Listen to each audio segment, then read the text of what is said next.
cinta SDN Jombatan 3. Tiada henti terus berkarya dengan nama yang esa. Gembira belajar dan mengajar demi membangun dasar manusia Indonesia seluruhnya berhak mulia, bertari berbudi juga berprestasi, bersama harumkan nama negeri, melangkah bersatu Indonesia maju, Batari Dirgahayu.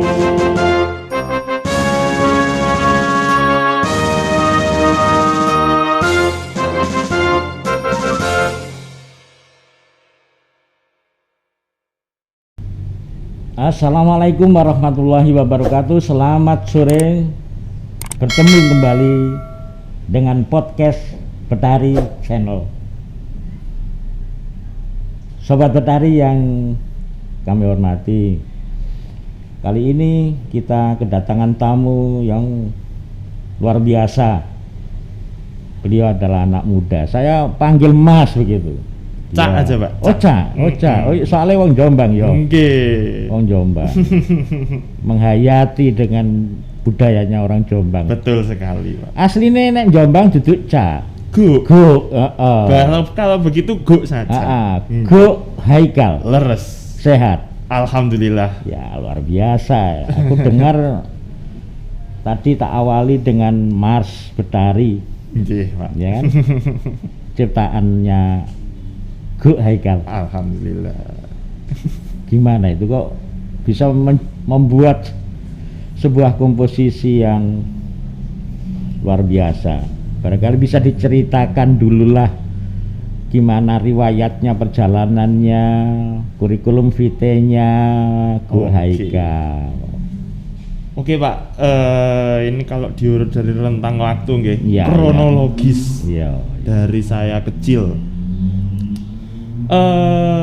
Dulu saya bermusik mulai TK, Pak. Alhamdulillah. TK.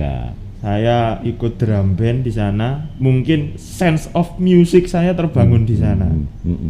Mak gentung, pak gentung, mak ting ting, mak ting ting. Saya akhirnya telinga saya familiar dengan musik. Kemudian di SD, pas suara saya masih bagus dulu. Sekarang kan juga bagus lah. Alhamdulillah. Oke, dulu di SD saya juga nyanyi-nyanyi, lomba nyanyi kabupaten, ngaten. Nah, tapi TK dan SD ini masih setengah-setengah gitu, Pak. Kemudian SMP saya menemukan circle yang pas. Dulu saya band-bandan, Pak. SMP rock-rockan Dewa gitu itu, Pak. Anak muda lah. Anak muda sekali. ABG sekali. Lah, geser SMA, wah, saya 180 derajat, Pak. Muter keroncongan saya. Keroncongan. Nggih. Wah.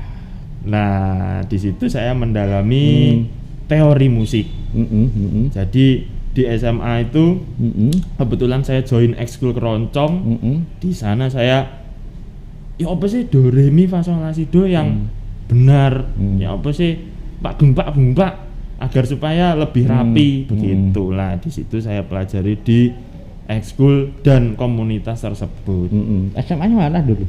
Saya dulu SMA 2, Pak. Oh, Padus ya, berarti ekstranya Padus ya? Padus ikut, keroncong ikut, Pak. Keroncong juga ikut.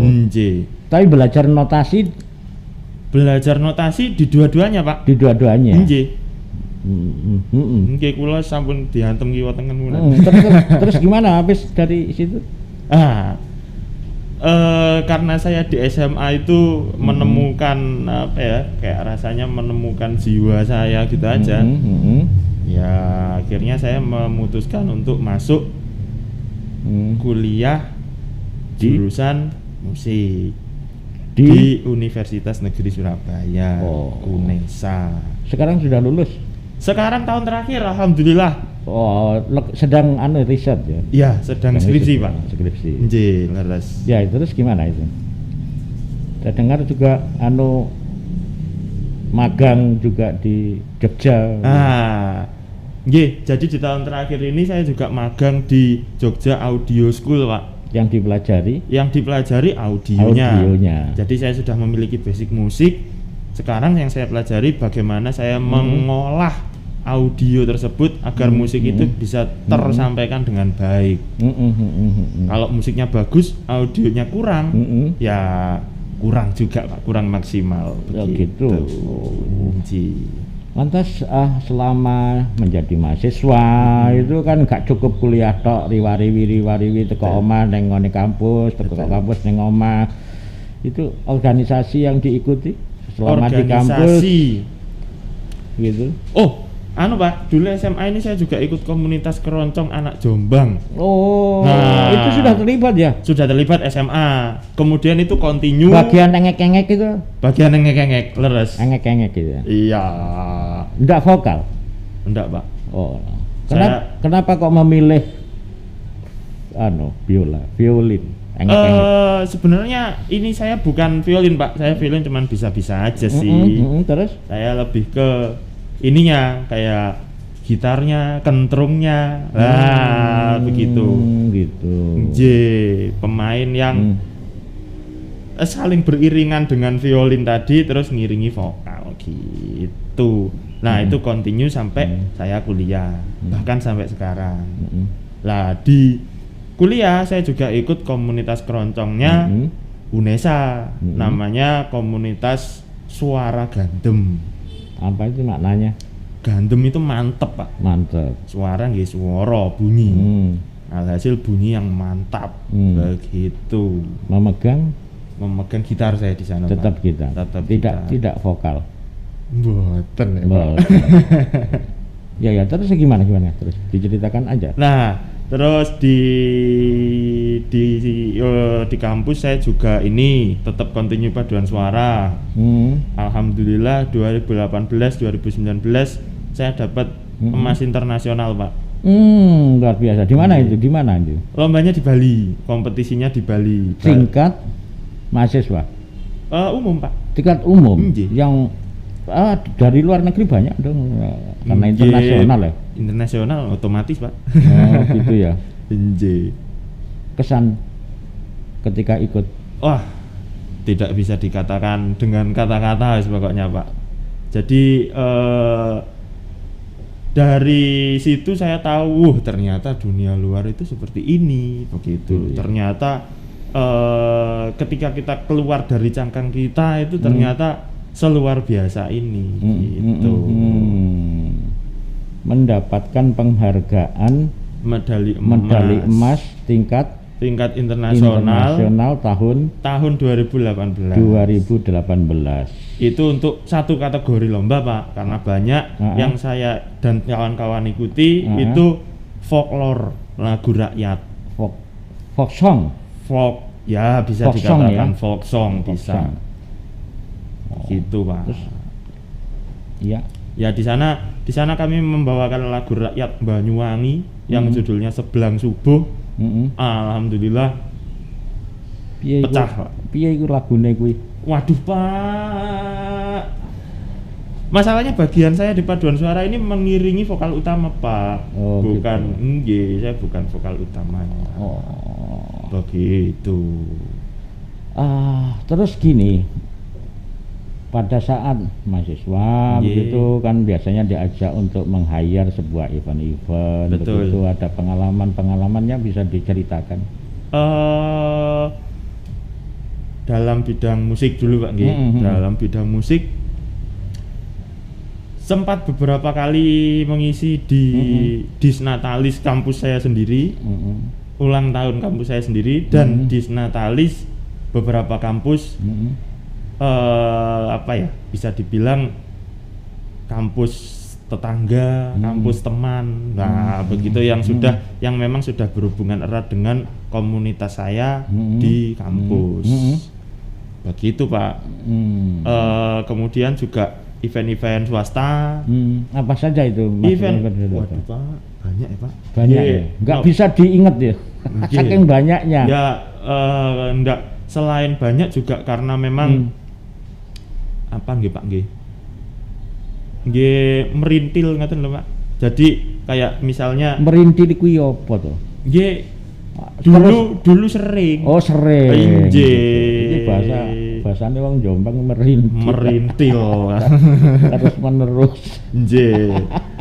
Til ngoten lho Pak maksudnya lho. Ya apa itu? Terus ya apa itu? Ya. Paling berkesan ya apa itu? Paling berkesan itu saya ngisi di Jogja Pak. Alhamdulillah dulu kan saya juga ikut komunitas gitar. Gitaran namanya komunitas Jerang-Jreng.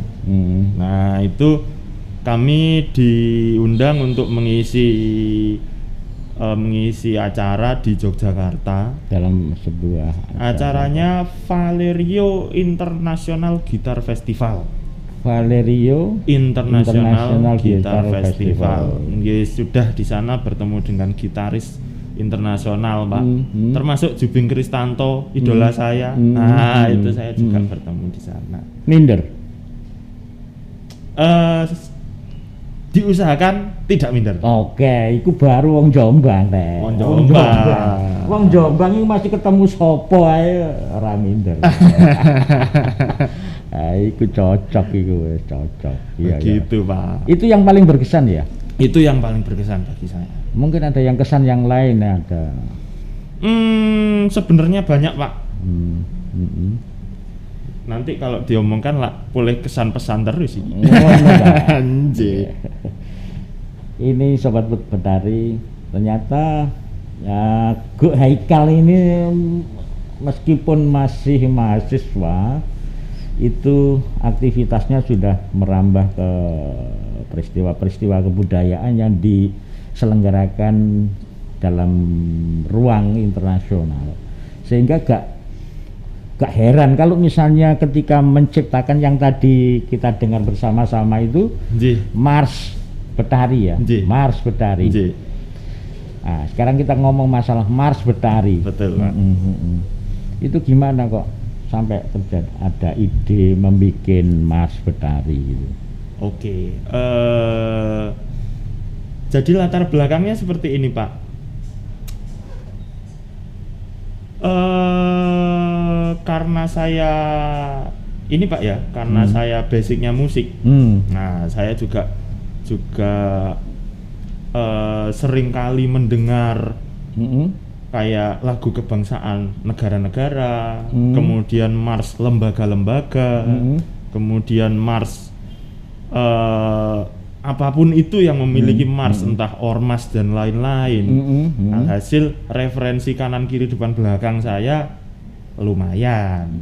Nah, pada suatu ketika saya dihubungi oleh Kepala Sekolah SDN Jombatan 3, Guk Haikal, ini Betari pengen membuat Mars gitu. Oh siapa? Nah, langsung saya kumpulkan referensi-referensi tadi, saya dengarkan ulang, saya tata bagaimana Mars Betari ini bisa memiliki struktur yang kompleks tapi tetap ringan. Nah, maksudnya gimana itu? Jadi kalau dari segi musikalnya, Pak, walaupun kita dengarkan mung ngoten Pak nggih, akan tetapi aspek musikalnya juga lumayan di situ. Di Mars Betari ini juga kompleks. Saya mau jelaskan loh, Pak. Oh iya, dijelaskan loh. Oh iya, harus dijelaskan loh. Karena kan gini, ini orang masyarakat, murid, ya itu harus tahu gimana itu proses kreatifnya itu dulu. Jadi setelah saya kumpulkan referensi tadi, intinya saya membuat lagu yang membuat Mars ini yang kira-kira bentuknya seperti ini, Pak. Seperti ini. Semakin akhir semakin klimaks kalau cerita, kalau film, kalau teater dan lain-lain. Nah, itu.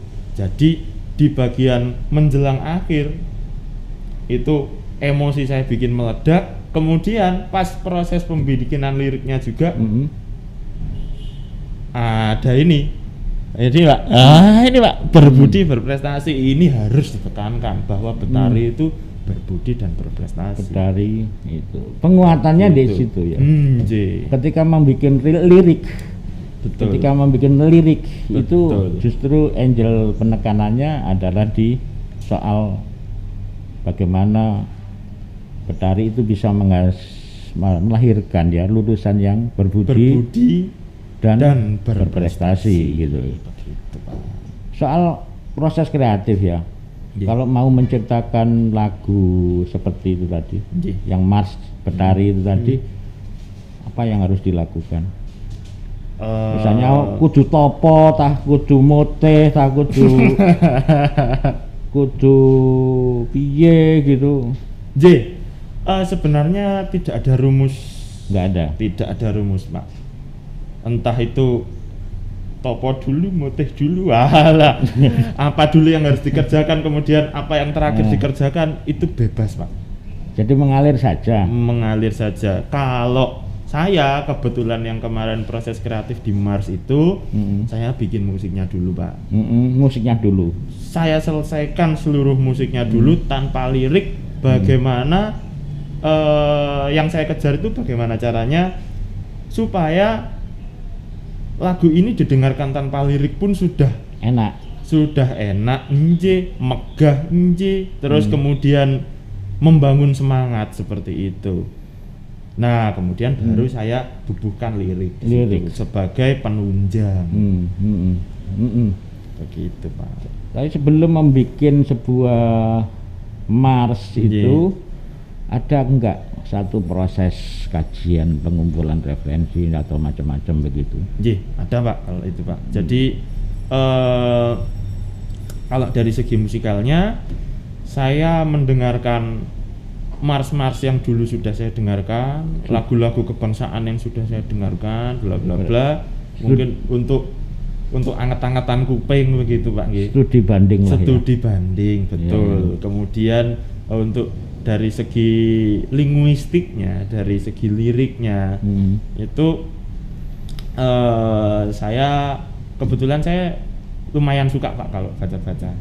Jadi saya kumpulkan apa yang dulu pernah saya baca, yang liriknya mengandung keagungan seperti itu. Kemudian saya juga membuka Kamus Besar Bahasa Indonesia juga. Lirik kata ini terlalu sederhana sepertinya untuk menciptakan nuansa yang lebih agung. Kira-kira ada nggak kata yang bisa menggantikan, ada nggak sinonimnya seperti itu? Tapi ada satu kalimat atau satu lirik yang sangat berkesan, mungkin apa itu di dalam Mars Betari itu, yang sekiranya paling iya, yang paling mempunyai satu kekuatan ketika menciptakan lirik itu, yang bunyinya yang kayak apa? Nah, yang menjelang terakhir itu, Pak. Betari berbudi juga berprestasi, bersama harumkan nama negeri, melangkah bersatu Indonesia maju, Betari dirgahayu. Ngoten, Pak. Pesannya Betari ini bukan satu orang, bukan 2 orang, bukan 5 orang. Betari ini keluarga besar, yang mana keluarga besar ini memiliki semangat untuk maju bersama, memiliki semangat untuk berkarya bersama, memiliki semangat untuk membangun bangsa. Dirgahayu itu panjang umur artinya, Pak. Selama-lamanya. Nah, jadi semangat yang ada sekarang ini ya tidak hanya sekarang adanya, tapi selama-lamanya. Ngaten, Pak. Gitu ya. Sampai di situ ya. Jadi kalau membuat lirik sampai membuka KBBI segala. Ketika memilih diksi yang paling tepat itu ya. Itu, Pak. Oh, gitu ya. Jadi nggak nganggur ngoret-ngoret gitu aja. Ngoret-ngoret? Dioret-oret. Oret-oret. Berapa lama itu prosesnya ngoret, editing dan seterusnya itu? Kalau di total kira-kira 3-7 hari lah Pak. Begitu. Gagal. G. Mars itu kan diciptakan mesti ada satu tujuan. G, betul Pak. Kira-kira pentingnya apa sih sebenarnya Mars itu mesti harus diciptakan?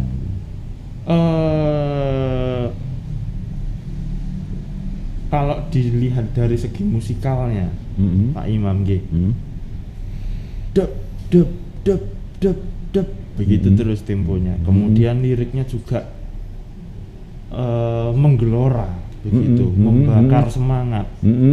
Nah, alhasil Mars ini penciptaannya ditujukan untuk membangun semangat saged, kemudian meningkatkan solidaritas saged, meningkatkan solidaritas untuk mencapai cita-cita bersama. Seperti itu Pak Imam. Jadi seperti itu ya. Dan ada ciri-ciri khusus bahwa Mas itu ya mesti gayanya itu mesti temponya itu cepat. Betul. Begitu ya. Nggak ada rumusnya gitu ya. Kalau rumus sendiri kurang lebih seperti ini Pak. Di bahasa musik itu Pak ya, yang diambil kalau tidak salah dari bahasa Itali. Itu ada istilah marsia, yang kalau di bahasa Indonesia kan artinya berbaris. Nah, tempo Mars itu seperti orang berbaris. Begitu Pak. Jadi kalau kita lihat orang berbaris, ya paling tidak kurang lebih tempo lagu Mars tadi juga seperti itu. Jadi dengan demikian Mars itu adalah genre jenis musik apa itu? Jenis lagu apa itu? Mars itu berdiri sendiri karena memang pada dasarnya dulu kalau diruntut sejarahnya itu Mars itu digunakan memang untuk marching, berbaris. Jadi digunakan untuk mengiringi orang berbaris saged. Kemudian ya alhasil penerapannya digunakan untuk mengiringi peristiwa-peristiwa yang berbaris. Begitu Pak, yang ada baris-barisnya begitu Pak. Sejarah awalnya kalau diruntut lebih kuno lagi Pak. Jadi dulu zaman kerajaan, bukan hanya kerajaan Indonesia, kerajaan internasional seperti Romawi, kemudian dinasti-dinasti yang ada di Cina seperti itu. Itu mereka menggunakan genderang atau bahkan dengan ditambah dengan trompet juga untuk mengiringi peperangan, untuk membangkitkan semangat prajurit dalam perang. Seperti itu Pak. Jadi tempo yang mereka gunakan dalam mengiringi tidak mungkin dong Pak tempo yang pelan-pelan. Pastinya harus dengan tempo yang sigap dan teratur. Begitu agar supaya semangat prajurit ini lebih konsisten. Nah, tapi dulu pas zaman kerajaan tidak digunakan lirik Pak. Instrumen saja. Karena siapa bisa bernyanyi sekencang itu di medan perang Pak. Ya. Nah, alhasil lirik tersebut baru digunakan ya masa-masa nasionalisme, masa-masa di mana negara yang berdaulat itu dibentuk, negara yang memiliki sistem pemerintahan itu dibentuk, dijadikan lagu kebangsaan hingga puncaknya itu pada Perang Dunia Pertama. Barulah lagu Mars dimasuki lirik yang menunjang semangat kebangsaan, semangat perjuangan tadi Pak. Jadi Mars ini adalah fungsinya, pentingnya adalah untuk membangun sebuah kesejarahan yang sama. Betul. Dalam melakukan satu perjuangan dalam melakukan suatu keinginan untuk meraih satu tujuan, begitu? Betul sekali, Pak. Bisa disebut seperti itu. Nah, saya dengar juga himne Betari itu yang menulis juga Gu Haikal. Alhamdulillah, Pak Imam. Oke, kalau begitu kita dengarkan dulu ya. Ini himne Betari.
Kalau himne gimana? Himne tadi kan setelah kita mendengarkan himne tadi, kira-kira apa bedanya dengan mars itu? Oke, Pak, jadi himne itu pada dasarnya adalah pujian. Jadi kalau bisa dikatakan sih apa ya, istilahnya sholawatane orang pendahulu yang bahkan lebih dahulu daripada umat Islam. Nah, kalau diurut nggih, karena ini lembaga pendidikan Pak nggih, Sobat Betari, izinkan saya agak ngomong sejarah sedikit ini. Gimana itu? Jadi perlu diterangkan itu. Ji, Pak. Himne pujian pertama yang tertulis itu ada di zaman Gregorian. Yang nulis ini namanya kaum Gregorian. Mereka ini yang menciptakan notasi musik yang sekarang kita baca. Do re mi fa sol la si do itu asalnya dari Gregorian ini. Nah, kalau artinya saya tidak tahu, Pak, itu bahasa Yunani kuno.